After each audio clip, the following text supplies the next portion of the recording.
All right, I'm going to talk about, well, the national debt in a way. All right. Now, everybody, they're blaming the federal government for the national debt, and yeah, no, I blame the government too.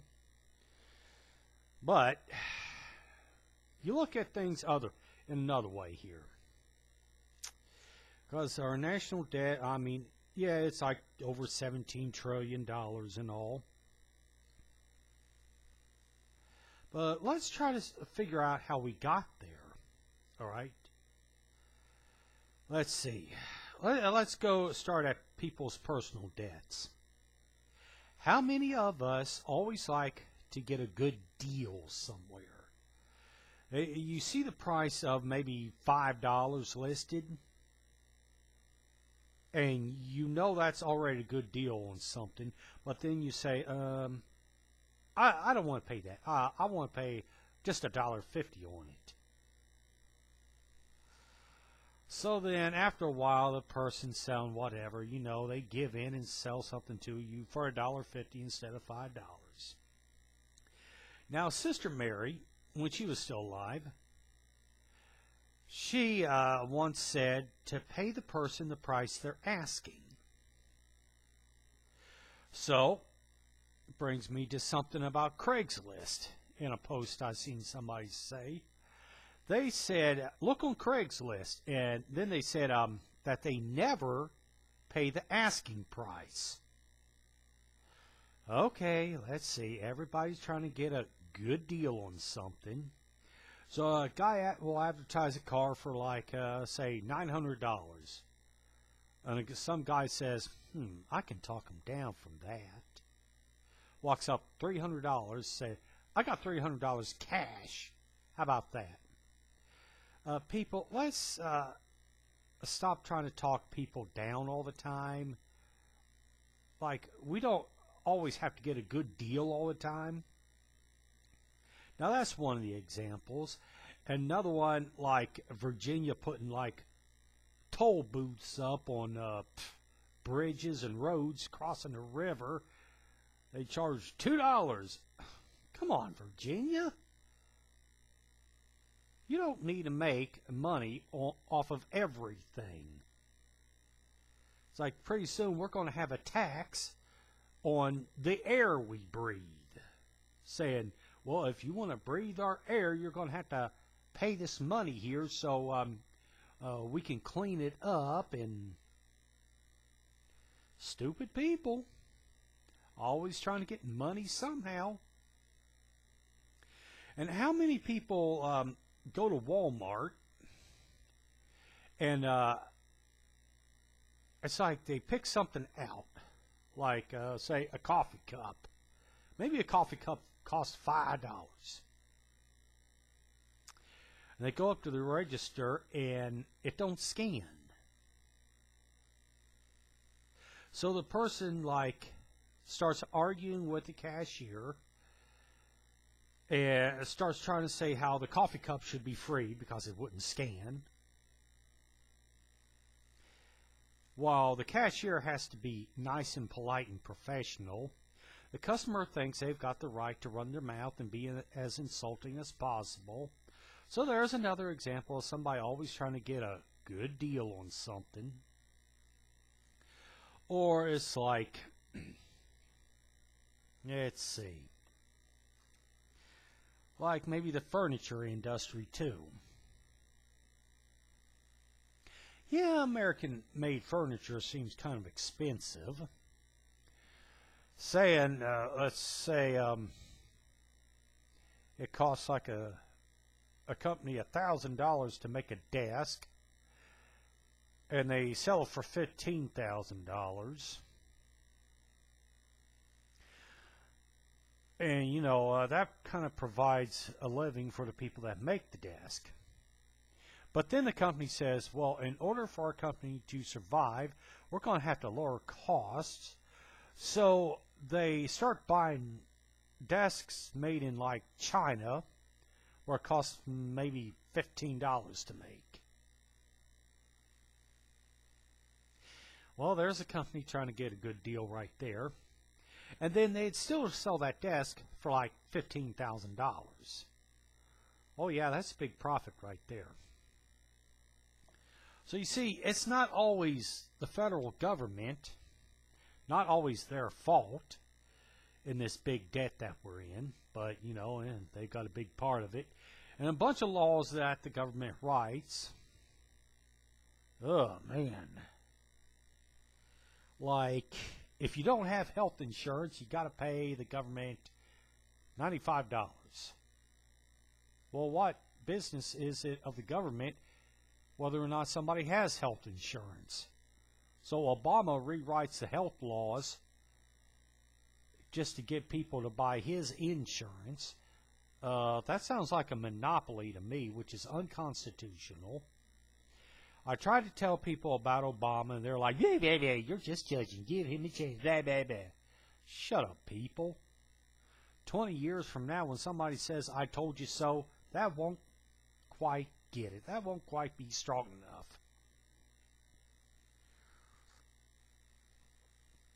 And this coffee cup, I got it at a thrift store somewhere. Probably not even $1. Yeah, I was trying to get a good deal. But, only thing is, I didn't really have much money. So I had to go somewhere to get me a coffee cup.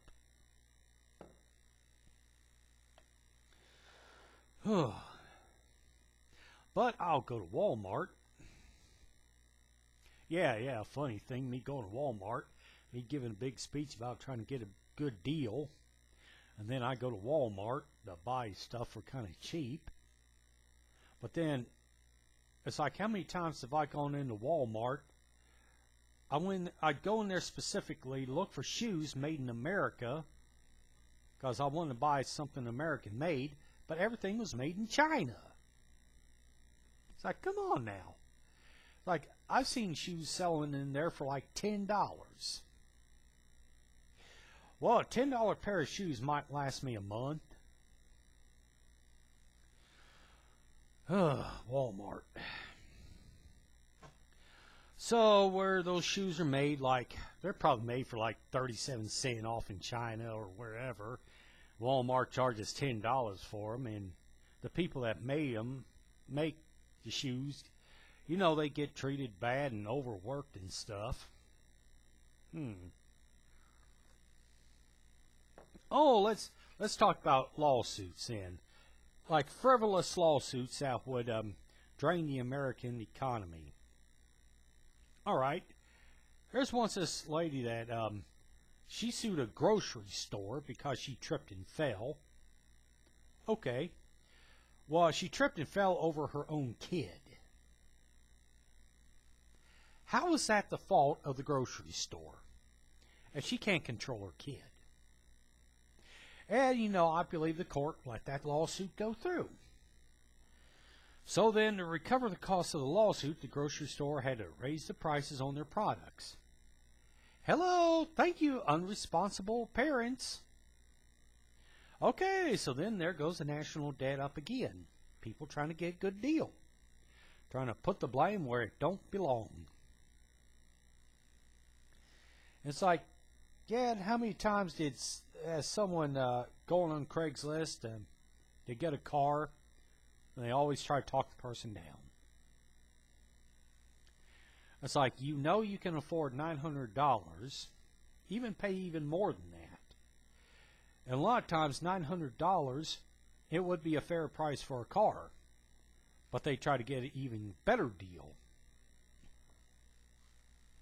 Now we'll get on to student loans and stuff. To where it's like, what was it? When I was still in school, and we had a job fair. This guy kind of made me mad that was there. A computer company of some sort. He said he couldn't hire anybody that did not have experience. And he says, oh, look at it from my perspective, this and that.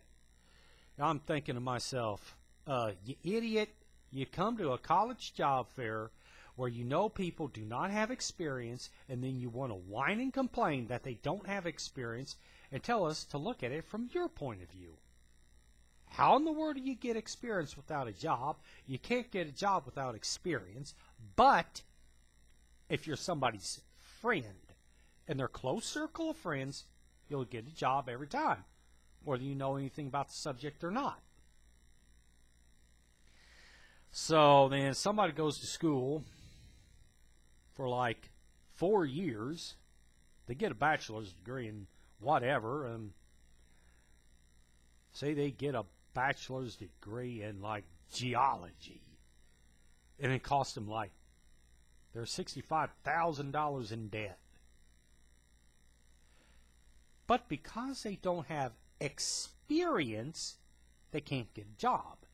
So they end up working at McDonald's for like $7.50 an hour, and they can't pay their student loans off. Because, let's see, the school hyped it up where they could get a good job and, you know, they pay off student loans. Sometimes I think college is a scam to make money. It's like, come on now. Companies out there, start hiring people that have the education. Give them a beginning job in something instead of whining and complaining that they don't have experience. Oh, all these student loans, yeah, there goes part of the national debt right there. The national debt problem is mostly with people's stubbornness and greed and their favoritism. Is if you only want to hire your friends and they don't know anything about the subject, come on now. And the friend there, you know, they don't have student loans. They're just a friend of somebody, so they get the job. Versus the person that knows what they're doing. I remember one time when I'm applying for a job, a guy wouldn't let me have the job because I didn't have corporate experience. Where I got personal experience, but not corporate experience. I'm like, come on now. Yeah. Okay. There's part of the national debt problem right there. And then there's so much greed in the government, in private sector, like Wall Street. They're like greedy people, and they're always trying to get money. And banks, all right? Banks where they'll charge $35 for an overdraft fee. And they got high to low processing. Well, they do high to low processing with the hopes of that a check's going to bounce. So they do it that way to get as many checks as possible to bounce just to make money. And you know, a person now write a check on Monday and they get paid on Friday. And you know, maybe the business don't they don't deposit the check until the following Monday. But the check is processed on the day it was written and not on the day it was received. So the banks are doing that on purpose so they can charge somebody an overdraft fee. So, which in effect, when the banks do that, a person will usually have like 10 overdraft fees all of a sudden because a bunch more checks bounced. So then there's $350 the person has to pay, plus pay extra for the businesses. Now, if the bank would have processed the check on the day it was received, everything would have been just fine. So right there's greed in the banks. So you see, people, it's not just like the fault of the government. It's everybody's fault. Trying to get a good deal all the time. And, oh, don't worry. I mean, the American unions in the car industry. I mean, unions are greedy too, where they force you to be in the union, and if you're not in the union, they still force you to pay union fees. Hello? Greed, national debt. No wonder the Chinese own so much of this country now. It's like, and people, because of your own sins, your greed, your rebellion, your jealousy and stubbornness, and your idolatry. And people, a lot of people over here, citizens, you hate America. But it's like all the people that hate America, you claim you have all these rights over here. You can say and do whatever you want, but you hate this country. Why in the world do you hate this place? Why do you want to turn this country into something else? It's like you want to turn it into something in Europe, but still keep the benefits that's over here. Or you want to turn it into what they have in some Islamic country, like maybe Iran, but you want to keep all the benefits that's over here. Now, why would you want to do that? You look at the history of the United States and the history of Iran. Who's been more prosperous? Who's been more free? But why would you want to turn it? Why would you hate America and want to turn everything into what Iran has, but still keep all the benefits? And if you're not willing to do anything for your freedoms, like serve your country somehow, why do you keep saying and insisting that you've got rights over here? You want to hate America and burn the flag, hate the military. If you want to hate Israel, hate the Jewish people, you don't belong in my country. Get out. Go to Iran where you have no rights. So if you want to talk about the national debt, like, come on, people, everybody is responsible. It's not just the government. The government, they're a bunch of men, bunch of women who have the same bad habits that we do. It's like, so instead of like trying to price match all the time at Walmart, like some guy likes to do, going there like twice a day and price match and talk them down. It's like, come on now, Walmart already has low enough prices on some things, but then to go in there and try to talk them down even farther, people stop doing that. And we need to start buying American products again, get the industry back over here. So you see, it's not always the government's fault that we're in such bad situation economically, people. It's everybody's fault, not just the government. But these laws the government is making sometimes, it's like, come on now. Tax this, tax that. I say they're going to put a tax on coffee. They say, oh, you want to drink your coffee? Well, give me $1. They're probably going to put $1 tax on every container of coffee that's bought. And a meal tax, you got to pay the government for permission to eat a meal in Virginia. Those are your elected officials, people. The ones that you vigorously defended to put into office. Don't just blame the government, blame yourselves too. The government is made of men and women. We're men and women too. They came from us. Now, America, the things you got to stop doing. Stop doing this favoritism things where you only associate with your friends. Put your friends above your family. You need to stop doing that. Stop hiring just your friend to do a job. Hire somebody that knows what they're doing.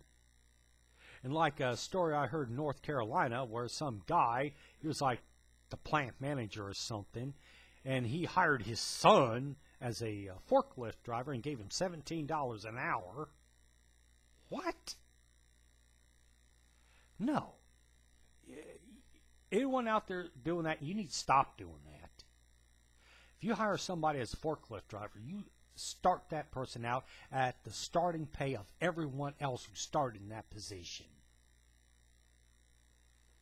They got to work their way up and follow the rules just like anyone else. Now stop showing favoritism to your friends and start hiring the people that can do the job. Because most likely your friend don't know how to do it. Start hiring people out of school so they can get experience and get those jobs where they can pay off their student loans. All right. So stop showing your favoritism. Stop the stubbornness, stop the greed. It's like, stop being stubborn about everything. America, you need to turn back to Jesus Christ. Get down on your knees and repent and get rid of your idolatry in this country. And then this thing of, I spent 10 years overseas fighting terrorism. I don't like you saying stuff to me, or I'm not going to talk to you until you stop believing in nonsense. Let's see. You fight a war to give me a right to believe however I want, and then you say you're not going to talk to me because I'm believing in nonsense. So what in effect you're saying is you fought a war to get things exactly the way you wanted, to enforce your personal rule. No. The reason why you don't talk to people is because of pride and stubbornness. And stubbornness is idolatry. So everybody, come on now. Let's stop doing what we're doing. Stop associating with people that's just inside our close circle of friends. It's all right to be friends with a homeless guy. It's all right to be friends with some guy that's kind of weird. It's all right to be friends with somebody from a different church, from a different denomination. I know this girl right down here in Muncie I'm not allowed to be friends with her because I'm not Catholic. Her dad only lets her associate with Catholics and no one else. That's kind of ridiculous. It's no wonder we can't get this country in shape when we're doing stuff like that. A bunch of favoritism. So stop your favoritism, stop your greed, stop your jealousy. Start doing what's right. Stop doing what you want and start doing what's right. Now that's about all I can think of. I'll probably be able to word it a little bit better later on, but oh well, I mean, it's everybody's fault that the economy is in such bad shape. Everybody's fault, really.